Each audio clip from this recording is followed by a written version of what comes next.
disagree with these takes? No way. No way. Or do you approve? Oh, no doubts. No doubt in my mind. No diggity, no doubt. It's time to ask Michael Lombardi, no way or no doubt.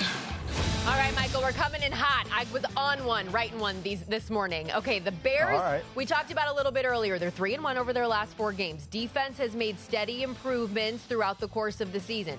While I'm not going to say that Justin Fields is still playing for his job, I do think Matt Eberflus could be playing for his, could be coaching for his. No way or no doubt, Matt Eberflus will be the head coach of the Bears next season.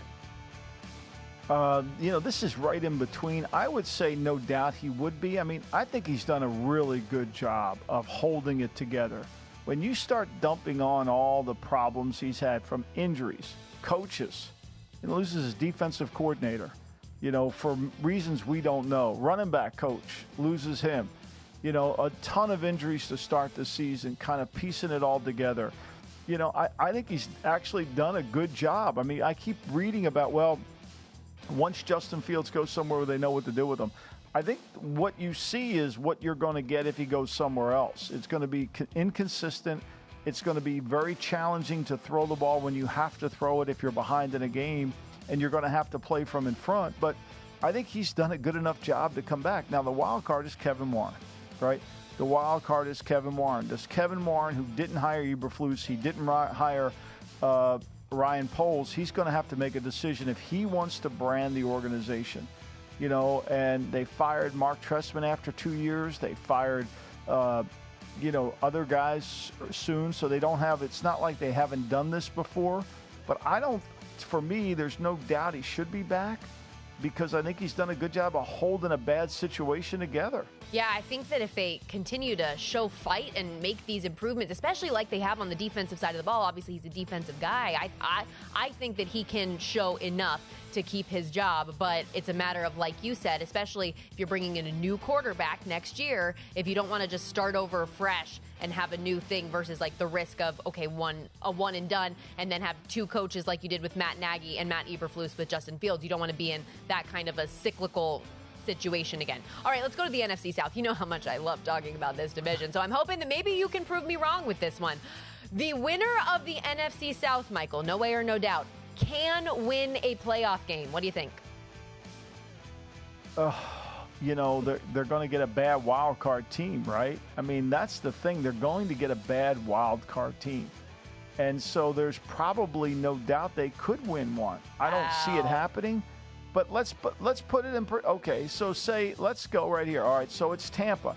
4 plays, 2 plays 7, 3 plays 6, 4 plays 5. If Philly's the 5th seed, there's no way they win. So they're going to play the best wild card team there is, and that's either going to be Dallas or Philly. So the answer to the question is no way. Yeah, they'll be a double-digit underdog in that game. There's no way. You're right. Once you do it like that, there's no way. It depends on who the 5th seed is, right? Yep. And so we know it's either going to be Dallas or Philly. All right. I mean, I think that we know that. We don't know who the number 1 seed is, but we do know who the 5th seed is. It's not coming from the North. It's not coming from the South. And it's certainly not coming from the West unless, they're not going to get to the 5th seed. So it's going to be – they're either going to play Philly or Dallas, and there's no way they win. So let's talk about those Dallas Cowboys. No way or no doubt, Michael. The Cowboys will make the NFC Championship game for the first time since 1996 this year. No way. And here's why. It's not because of Dak Prescott.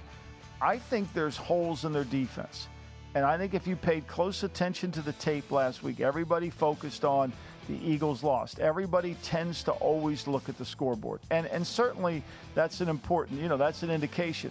But that game's a little misleading when you really watch it. That game's a little misleading. I mean, Philly averaged 6.2 yards per play, and they were having success. They just turned it over. Now, okay, you're not allowed to turn it over. I get that. You got to protect the football. But it wasn't as if Dallas had control of the game. Even when they were up, I think it was 24-13, Dallas didn't have control of the game. They were able to move the ball, kick a field goal, extend it. But the reality of it is I think Dallas's defense is somewhat of a liability. If they turn it over, they look a lot better than they are. Now, I think this week against Buffalo, I think it could be an offensive. I think both teams will move the football. I think they have a better chance of stopping Buffalo than they did Philly because Philly can power them. and they don't want to get powered. Buffalo wants to play a space game, and that's where Dallas is going to have its success. They want to rush the passer. Dallas's defensive front can win against Buffalo. It's a better matchup for them. Dallas's defensive front against Philly struggles, even with Micah Parsons and all who they have. The best team they've had in a while. See if they can get over the hump. Dak Prescott 2-7 in playoff games. The Cowboys plus 380. It won't be Dak, though. It'll be the I think the defense is going to let them down. I don't think they're good enough. Now, look, Gilmore's playing great, and Bland's been unbelievable, but they've lost some guys defensively. If you disagree, they are plus 380 to win the NFC, 8-1 to win the Super Bowl. The Buffalo Bills, Michael, no way or no doubt, very live to win the AFC East. No, not to win the AFC. No way they win the AFC East. I do not see that, but I do see them very alive to be in the playoffs and be really a problem. I mean, if they're the 7th seed and Miami's the 2 seed, Miami doesn't want to host them again, right? You could see that happening, right? Yeah. If they're the 6th seed, Kansas City doesn't want to host them again. Like, they're going to be a team you don't want to play. And why is that? Because in single elimination games, when you have a great player, he can win the game. He can win the game. If you're in a 7-game series, and there's just one great player on the team, it's hard for him to win 4 games. Now, Michael Jordan has done it in the past, so, I say that. But to me, in a single elimination tournament, one great player makes a difference. Nobody wants to play Buffalo come playoff time. Not because you have to go to Buffalo, because you won't have to, but because of Josh Allen and his ability to do some things that are just hard to figure out. Even money for the Bills to make the playoffs. Obviously a tough road facing Dallas this week, at the Chargers, Patriots, and closing the season against Miami on the road. Let's take a listen to what Cam Newton had to say about a couple of MVP favorites, shall we? Lamar Jackson, obviously Patrick Mahomes, Dak Prescott, Brock Purdy, but Brock, they're not winning because of him. He's not turning the ball over. He's managing the game. And if we were to put that in its own right as game managers, Brock Purdy, Tua Tagovailoa, Jared Goff, and really Dak Prescott. These are game managers. They're not difference makers. And when you say game manager, I'm not asking you to go out and win the game. I'm just asking you not to lose. Not to lose the game. I don't give a damn what you do. You don't have to score every time. You just don't have to throw a pick every time either. If we're going to really call a spade, Michael, I found your Halloween costume next year, but no way or no doubt Cam Newton is right. Those guys are game managers. What do you think?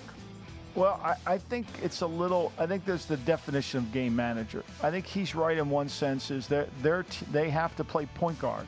They are point guards that don't need to score. He was a point guard that was a scoring point guard. He was Magic Johnson when he played. He carried the team. I mean, I think Ted Ginn was his best receiver.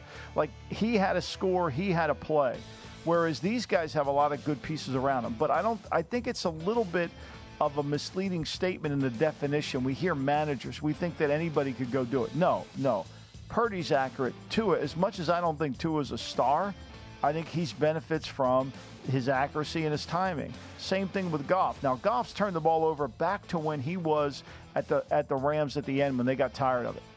His interceptions went down, and so that. Same thing with Dak. I've said this all about Dak. When Dak doesn't have to throw it 50 times a game or 45, he's a better player. The terminology's wrong. Yeah. I get his point. He's right about his point. There's no doubt he's right about his point. The terminology's wrong, and it's almost insulting to think that anybody can do what Purdy, Tua, Goff, and Prescott do, because they can't. Well, and I also like there's different tiers of that too. Like Dak and Jared Goff are not the same. And I just don't like the idea of quarterbacks and people that want to be in the league right now and aren't talking badly about guys who are doing it at a high level right now. And it's not like Cam had weapons. Like, let's not act like Steve Smith and Greg Olsen and Jonathan Stewart and D'Angelo Williams, like that they didn't help your cause. Steven Smith, yeah. That's right. You're right. I was saying Ted Ginn. Yeah, no, you're right. Like, there are people that help the cause. But that offense was all run through him. What he's really saying is the offense isn't going through them. They're facilitating the offense. That's really what he's saying. I get it, but what do you think about that outfit, though, Michael? What will it take for me to get you in that hat? I don't know how you get that combination together. I don't know, if you lay out your clothes in the morning, how do you pick all that? Like, are they custom made? Or does he have a guy? Does he have a hat guy? I feel like Tommy DeVito's agent could make sure that he could get all of the hats that he ever needed. Go to VSiN.com/subscribe to become a VSiN Pro subscriber today.